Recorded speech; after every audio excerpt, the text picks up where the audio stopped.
Welcome back to our channel, dear seekers. It is always a joy to reunite in this sacred digital space where we question deeply, reflect sincerely, and grow together.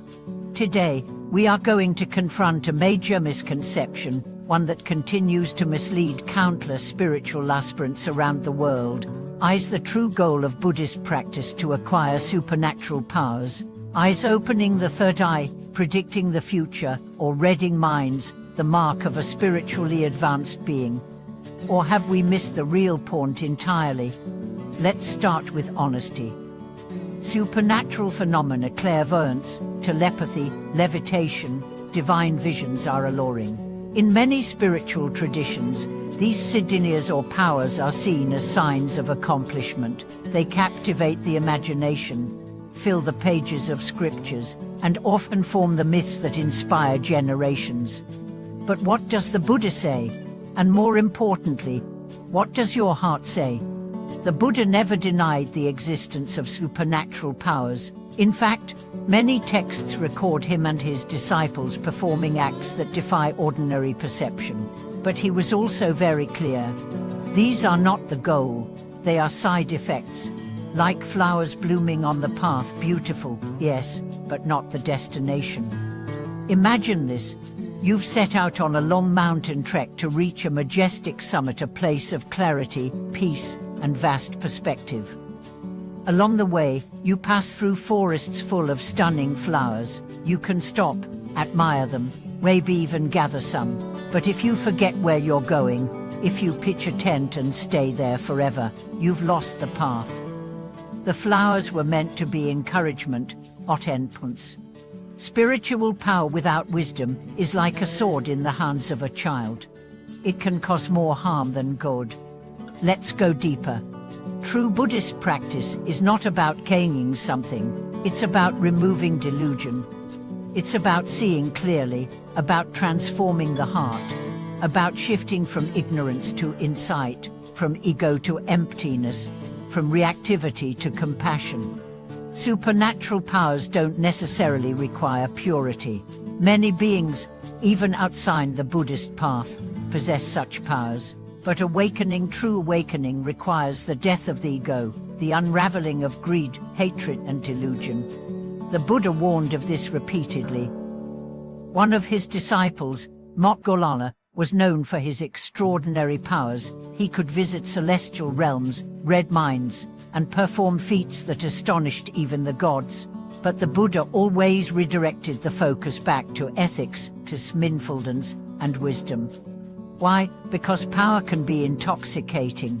It can become a new attachment, a new identity, a subtle form of ego. And the moment you think, I'm someone special because I can do this, you are no longer free. You are bound by pride. Let me share a story. A young monk once approached a great master and said, "O master, after 10 years of meditation, I can now walk on water." But the master replied, "That's nice. But the boat crosses the river for a penny." The lesson: don't waste your life mastering what the ordinary world can already offer. Instead, master your mind. So what should we seek? The true miracle is transformation. Not levitating, but lifting others with kindness. Not predicting the future, but being fully present now. Not reading minds, but understanding hearts. Let's look at some of the real powers in Buddhism. The power to forgive someone who hurt you deeply. The power to stay calm when everything is falling apart. The power to renounce what is harmful, even when it's tempting. The power to choose compassion over revenge. The power to see yourself clearly, flaws and all, and still offer love. These powers don't make headlines, but they change lives, they change destinies. But now, that doesn't mean extraordinary experiences are wrong or to be denied. They can arise naturally as the mind becomes purified and focused. Some practitioners do develop abilities like seeing subtle energies or sensing events before they occur, but the key is non-attachment. Use them only if they serve compassion, and never let them define your worth. There's a concept in Mahayana Buddhism called upaya skillful means. It means using whatever tools help beings awaken. If your intuition helps someone in pain, use it. If a dream reveals a lesson that guides your practice, honor it. But always check your motivation. Are you helping or performing? Are you giving or self-promoting? Here's a beautiful paradox. The more you let go of needing power, the more power flows through you. Because now, it's not you doing anything. It's the Dharma moving through a clean channel. Ego-free, intention pure. And when this happens, your presence alone becomes healing. Your silence becomes teaching. Your life becomes a beacon, not because of what you can do, but because of what you've become. Think of the most impactful spiritual figures in history: the Buddha, Mahatma Gandhi, Thich Nhat Hanh, Mother Teresa. None were famous for supernatural feats. They were revered because they embodied truth, compassion, integrity, peace. That's real power. So let's shift the narrative. Let's stop asking, what can I do? And start asking, who can I be? Let's not chase light shows, but become light. Let's not seek to dazzle, but to serve. If you're drawn to the mystical, that's okay.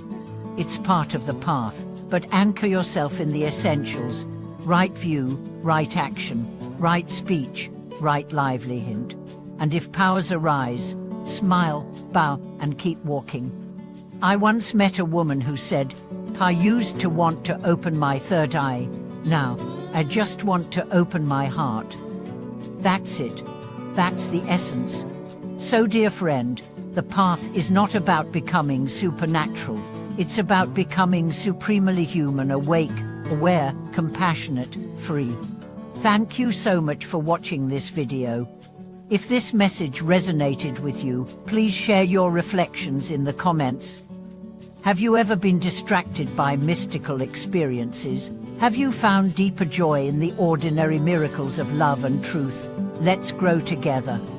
And don't forget to like, subscribe, and click the bell so we can continue this journey hand in hand. Until next time, may your deepest power be peace, and may your greatest miracle be love.